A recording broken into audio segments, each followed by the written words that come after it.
Assalamualaikum warahmatullahi wabarakatuh. Sebelum memulai pelajaran hari ini, terlebih dahulu kita berdoa menurut agama masing-masing. Berdoa dimulai. Berdoa selesai. Halo semuanya, apa kabar anak-anak? Ibu harap semuanya dalam keadaan baik dan sehat ya. Pada kelas 7 sebelumnya anak-anak telah mempelajari puisi rakyat, surat dinas, surat pribadi, dan lain-lain. Nah, pada semester ini, semester pertama kelas 8, kita akan mempelajari tentang teks berita. Tidak usah berlama-lama, mari kita mulai pelajaran hari ini. Teks berita yaitu teks yang melaporkan kejadian, peristiwa, atau informasi mengenai sesuatu yang telah atau sedang terjadi yang bersifat aktual. Aktual di sini yaitu sedang ramai dibicarakan oleh masyarakat dan baru terjadi. Selanjutnya ada unsur-unsur teks berita. Unsur-unsur teks berita.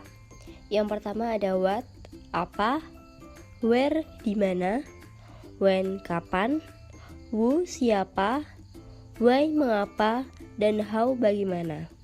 Maksud dari keenam kata tersebut yaitu apa peristiwa yang diinformasikan, di mana peristiwa itu terjadi, kapan peristiwa tersebut terjadi, siapa yang terlibat dalam peristiwa tersebut, mengapa hal tersebut bisa terjadi, dan bagaimana peristiwa itu terjadi. Ciri-ciri teks berita: faktual, aktual, unik dan menarik, berpengaruh bagi masyarakat luas, objektif, terdapat waktu dan tempat kronologi kejadian, bahasa baku, sederhana, dan komunikatif. Struktur teks berita. Yang pertama ada orientasi. Orientasi berisi pembuka dari berbagai peristiwa yang diberitakan dalam teks tersebut. Biasanya tertera penjelasan singkat mengenai berita yang sedang dibahas dalam media. Yang kedua ada peristiwa. Peristiwa berisi tentang proses kejadian dari awal sampai akhir, berdasarkan peristiwa yang terjadi serta dijelaskan berdasarkan fakta yang ada. Yang ketiga ada sumber berita. Sumber berita berisi tentang dari mana asal sumber berita tersebut. Jenis-jenis teks berita. Yang pertama ada straight news atau berita langsung.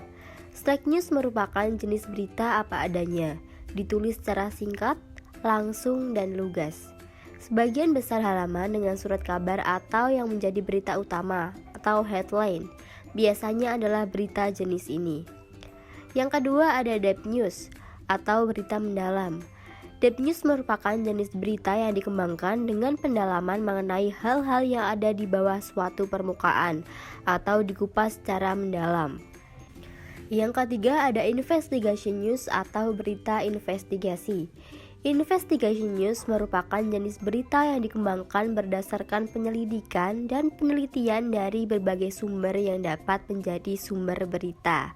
Yang keempat ada interpretative news, adalah berita yang dikembangkan melalui pendapat atau penilaian dari wartawan yang melaporkan, namun tetap berdasarkan fakta yang ditemukan di lapangan.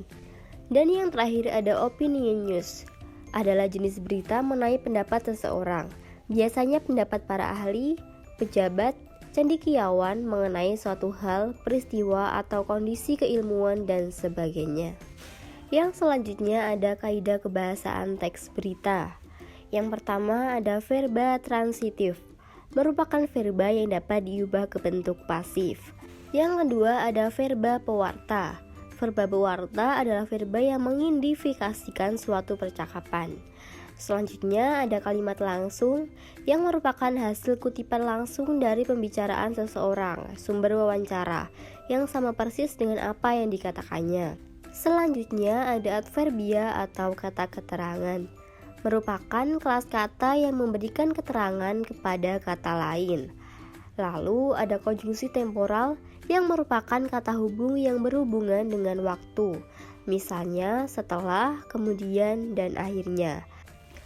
Lalu yang terakhir ada kalimat tidak langsung, yang merupakan kalimat yang melaporkan atau memberitahukan perkataan orang lain dalam bentuk kalimat tidak langsung, biasanya untuk mengungkapkan detail berita tersebut. Nah, berikut ini contoh dari teks berita.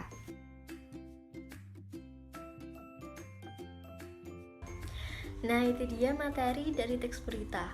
Apabila anak-anak belum paham atau ada yang ingin ditanyakan, bisa dituliskan di kolom komentar di bawah ya. Nanti akan Ibu jawab satu persatu.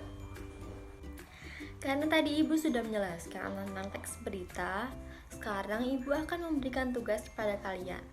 Tugasnya yaitu adalah carilah satu teks berita, lalu analisislah strukturnya. Nah, kesimpulannya setelah kita mempelajari teks berita ini, Ibu harap anak-anak dapat menentukan pokok-pokok berita, menyimpulkan berdasarkan pokok-pokok berita tersebut, dan menyampaikan kesimpulannya kepada orang lain. Nah, jangan lupa tugas yang Ibu berikan tadi dikumpulkan pada hari Sabtu. Dikerjakan baik-baik agar nilainya bagus. Tidak terasa pembelajaran hari ini telah selesai. Nah, sebelum itu mari kita berdoa menurut keagamaan masing-masing. Doa dimulai. Berdoa selesai. Wassalamualaikum warahmatullahi wabarakatuh.